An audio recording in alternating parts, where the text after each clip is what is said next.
ፍጹም ንኢየሩስ የፍቅራዩ ዝብል ቃል ንፍቅሩ ይገልጾን ንሳ ስለ ዘይደልየቶ ጥራሕ ክጸልዓይ ከኣለን በኣፋ ግልጽ ጌራ ኣይፍቀረካን ዋላ እንተ ዘይበለቶ ብተግባራታ ግና ንኡኡ ምንም ዓይነት ፍቅሪ ከም ዘይብላ ኣርያቶያ እዝና ረአየ ዋላ ተስፋ ይቆረጸን ኢየሩስ ንፍጹም ዋላ እንተ ዘይደልየቶ ድምፁ ኸጥፍእ ግና ኣይትደልን ኣብሶምን ሓደ ግዘ ደው ኢላ ተዋቁዑያ ስለ ዘለቶ ህይወት ብግልጽ ዝተዛረበቶ ነገር የለን ኣይኮነን ስለ ህይወታ ስለ ካልኦት ነገራት እውን ብቁም ነገር ኣይተዋቁዑን በኣካል እንተራኸቡ ኣብ ቅድሚኡ እንተ ደኣ ተደዊሉላ ልዕሊ 30 ደቂቕ ኣብ ቅድሚኡ ተዋግዕ ዘረባኣ ስለ ዝኾነ ይኹን ኣብ ቅድሚኡ እያ ስልካ ተዋግዕ ብተሪኦ ነገራት ግና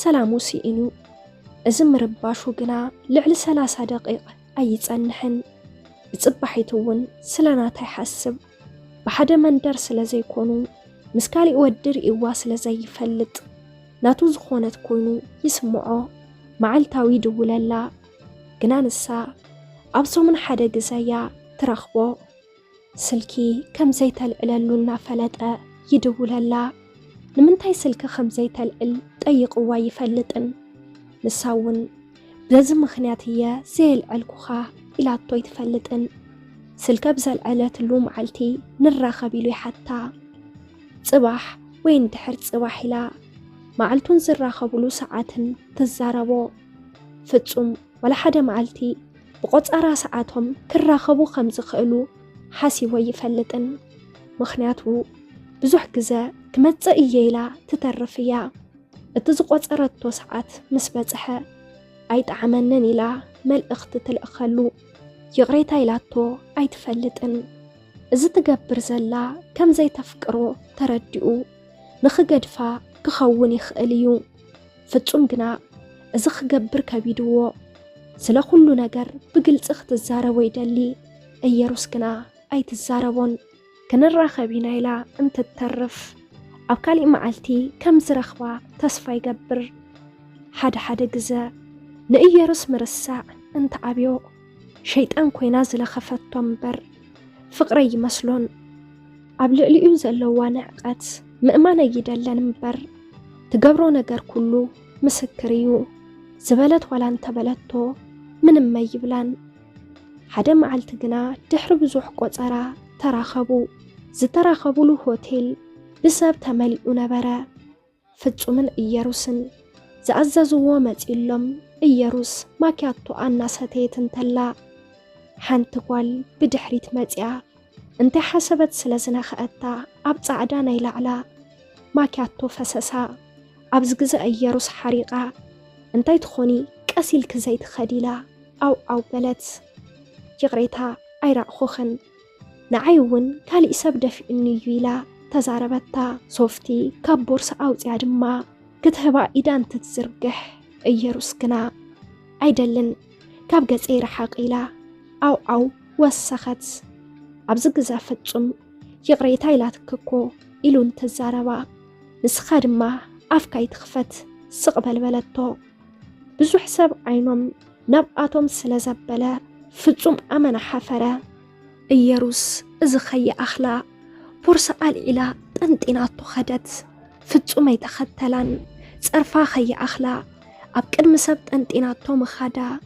ናይ ንዕቐታ ኩነታት ክዕዘብ ገበሮ ድሕርዚ ንሱ እውን ንገዝኡ ኸደ ቅድሚ ሕዚ ፍጹም ንኢየሩስ ተይደወለላ ሶሙን ጌሮ ይፈልጥ ነይሩ ሕዚ ግና ሓደ ወርሒ ገበረ ኣብ ወርሑ ደወለላ ድሕርዚ መዓልቲ ሓደ ግዜ መሊሱ ክድውል ጀመረ ግና ሕዚ ዝድውለላ ዘሎ መዓልታዊ ኣይኮነን ኣብ ሶሙን ሓደ ግዜ ጥራሕ ብዙሕ ዘዋግዕዎ ነገር ስለ ዘይብሎም ዘረብኦም ካብ 5 ደቂቓ ኣይነውሕን ብኸምዚ መልክዕ ንኣዋርሕ ድሕሪ ምጽንሖም ኢየሩስ ዘይባሕሪኣ ብተኸታታሊ ስልካ ክተልዕሎ ጀመረት ፍጹም ስልኪ ስለተልዕሎ ዘላ መዓልታዊ ዘይኮነ ዝድውለላ ዘሎ ኣብ ሶሙን ሓደ ግዜ ወይ ድማ 2 ግዜ ጥራሕ እየሩስ ንራኸበ ብዝብላ ግዘ ቆፀራ ኣኽቢራ ክትረኽቦ ጀመረት። እንትራኸቡ ግና ዘዋግዕዎ ነገር ስለ ዘይብሎም ቀልጢፎም ይፈላለዩ። በዚ መልክዕ 1 ዓመት ኣቁፀሩ። እየሩስ ብዙሕ ነገራት ከተመዓራር ጀመረት። ጠባያ ቀየረት። ፍጹም ግና ናታ ለውጢ ጽቡቕ ዋላ እንተኾነ ምንም ኣይመሰሎን። ደው ኢሉላ ስልኪ ተዘየልዒላቶ ጸኒሓ ክድውለሉ ጀመረት። ሓደ ግዜ እውን ባዕላ ክድውል ባዕላ ክተዋግዕ ጀሚራ። ንኽራኸቡ ቆፀራን ትገብሩ ኣይኮነን ክትተርፍ ኣይተርፍድን። ብጣዕሚ ክቀራረቡ ጀመሩ። ብኸምዚ መንገዲ እንተለው ሓደ መዓልቲ ሓደ ሕቶ ክሓተካ በለቶሞ ስለናተይ እንታይ ይመስለካ ኢላ ሓተተቶ። ፍጹም እንዲ ኢሉ መለሰላ። እየሩስ ግና ከም ዘፍቅራ ተኣምን እያ። ግና ድማ ንሕቶኣ ብግልፂ ስለ ዘይመለሰላ ኣመና ሓረቐት። ቅድሚ ሕዚ ኣብ ካፌ እዮም ዝራኸቡ ነይሮም። ሓደ መዓልቲ ግና ምሳሕ በሊዖም መስተ ምስታይ ጀመሩ። ግዜ እናጸልመተ መጸ። ኣብዚ መዓልቲ ክልቲኦም ንገዝኦም ምኻድ ስለ ዘይከኣሉ ሰኺሮም ስለ ዝነበሩ ብሓደ ሓደሩ። ንግሆ እየሩስ ብመስተ ኣስኪርካ ሕዲርካኒ ኢላ ምስ ሓተተቶ ምኻድ ስለ ዝኣበየኪ ስለ ዝሰኸርኪ ብሓደ ሓዲርና ካብዚ ንላዕሊ ዘረባይ ትግበሪ ኢሉ እንትምልሰላ ብኸመይ ኢኻ ተዛርበኒ ኢላ ኮረየት። ድሕሪ መዓልቲ እዚ ኩነታት ቀጸልዎ። ኣብ 6 ወርሖም ምጥናሳ ተዛረበቶ። ፍጹም ግና ኣይኾነን ኢሉ ሓረቐ። እየሩስ እውን እንታይ ማለትካዩ ጠኒሰየ ዋላ ተበለቶ። ፍጹም ግና ከምዚ ዝበለ ዘረባ ክሰምዕ ኣይደልን፣ በዚ ሕዚ ከይትቐርብኒ ኢልዋ ጠንጢንዋ ኸደ። እየሩስ ደጋጊማ ደዊላትሉ ግና ስልኮ የልዕልን። ነዚ ኩነታት ብፍጹም ኣይተጸበየቶን። እየሩስ ክትጭነቕ ጀመረት፣ ክትበኪ ሓደረት። ንግሆ ግና መሊሱ ደዊሉ በቃ ሕራይ ተቐቢለዮ ኣለኹ ኢሉ ተዛረባ። እየሩስ እዚ ስለ ዝበላ ኣመና ተሓጐሰት። ኣብ ሓፂር ግዜ ሽማግለ ለኣኺላ እንትትዛረቦ። ፍጹም ግና ሕራይ ሽማግለ ክልእኽየ ግና መርዓ ይገብርን ከይተሓስብዮ በላ። እየሩስ ኩነታቱ ዋላ ተዘይሐጐሳ ሕዚ ግና ትገብሮ ነገር ስለ ዘይብላ ብሓሳቡ ተሰማምዐት። ፍጹም ሽማግለ ለኣኸ። ሓዳር ብዘይ መርዓ መስረቱ 2 ክፍሊ ተኻርዮም ብሓደ ምንባር ጀመሩ። ፍጹም ግና በዚ ሓዳር ሕጉሰ ይመስልን። እየሩስ ብሰላም ጓል ተገላገለት። ድሕርዚ ሓዳሮም ከም ዝረግአ ማይ ስቕታ ዝበዝሖ እዩ። ፍጹም እየሩስ ድሕሪ ምውላዳ ካሊእ ሰብ ኮነ። ፍጹም ናብ ናይ እየሩስ ስድራ ገዛ ኣይኸይድን። እዚ ነገር ንእየሩስ ከጨንቃ ጀመረ። ነቲ ገዛ ዘድልዩ ነገራት የማልአላ እዩ።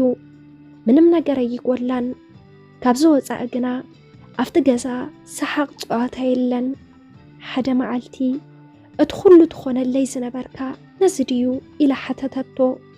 ዝጎደለክ ነገር እንተሃልዩ ተዛረቢ፣ ካብዚ ወፃኢ ዘረባይ ትግበር ኢሉ መለሰላ። ገና 1 ዓመት እንተይገበሩ ኣብ ማእኸሎም ግና ሰላም ጠፍአ። ጓሎም 1 ዓመት ምስ መልኣ ፍጹም ምስ ጓሉ ምጽዋት ጀመረ። ፍጹምን እየሩስን ሓዳር ይኹን እንታይ ብዘይፍለጥ መንገዲ 4 ዓመት ብሓደ ነበሩ። ጓሎም 4 ዓመታ ምስ ገበረት ንፍጹም ምዕባይ ሓፍቱ ክወፃእ መፀት። ኣብ ትርፊ ሰዓቱ ምስ ሓፍቱ ክሕልፍ ጀመረ። ሓደ መዓልቲ ፍጹም ንእየሩስ ከምዚ ኢሉ ሓተታ፣ ንጓልና ሓፍተይ ንወፃኢ ክትወስዳ ትሓስበላ እንታይ ትሓስቢ ኢሉ ሓተታ። እየሩስ ግና ብሓፂር መልሲ ከም ዘይኸውን ወላ እንተተዛረበቶ ንሱ ግና ዕድላይ ተበላሽውዮ ኢሉ ተዛረባ። ሓፍቱ ንፍጹም እውን መሊሳ ንእየሩስ ከፈቢላ ጠየቐታ። እየሩስ ዋላ ደስ እንተዘይበላ ጓላ ንኻሊእ ክትህብ ዋላ እንተዘይደሌት ብሓፍቱ ዘረባ ተኣማሚና ተሰማምዐት።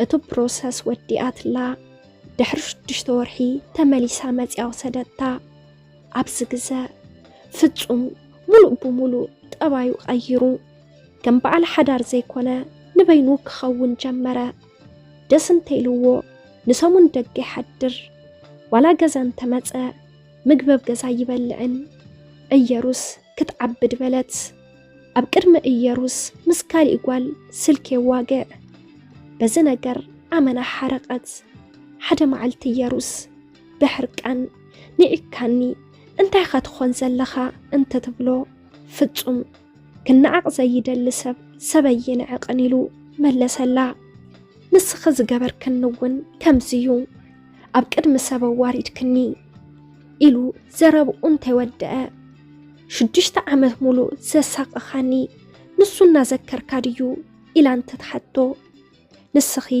ብዙሕ ግዜ ንዕቕክንን ኣዋሪድክንን ኢኺ ኣብ መወዳእታ ግና ብኸመይ ምኽንያት ምዃኑ ወላ እንተዘይፈለጥኩ ባዕልኺ ተመሊስኪ መፂኽኒ ብጌጋ ዝጠነስክያ ጓለይ ሕዚ ኣብ ጽቡቕ ቦታ እያ ዘላ ሕዚ ግና ኣነ ንስኽን ኣብዚ ጠጠው ነብል ኢልዋ ወፂኡ ካብ ገዛ ኸደ ድሕሪ 2 መዓልቲ ንገዛ እንትምለስ እየሩስ የላን የድሌኒ እዩ ዝበለቶ ነገር ኣኸኺባ ወፂያ ኸይዳያ ንሱ እውን ዝተረፈ ንብረት ሒዙ ወፂኡ ኸደ ሰላም ናይ ማኪ ሚድያ ተኸታተልቲ ንሎሚ ሒዘልኩም ቀሪበ ዝነበርኩ ነዚ መስል ነይሩ ነዛንታ እንተደኣ ፈቲኹምዎ ላይክ ብምግባር ነስ ቻናል ሓደሽቲ እንድሕር ዳሃሊኹም ሳብስክራይብ ብምግባር ነታ ናይ ደወል ምልክት ብምንካእ ናይ ቻናልና ቤተሰብ ክትኾኑ ንላቦ ኣብዚ ቻናል ሓሳብ ርእይቶ እንተደኣ ሃሊኩም ኣብ ናይ ኮመንት መጽሐፍ ቦታ ሓሳብ ርእይቶኹም ክትገድፉልና ንላቦ ብቐጻሊ ብኻሊእ ዛንታ ብኻሊእ መደብ ክሳብ ነራኸብ ሰሰናዩ ንኹላትና ይቕነየለይ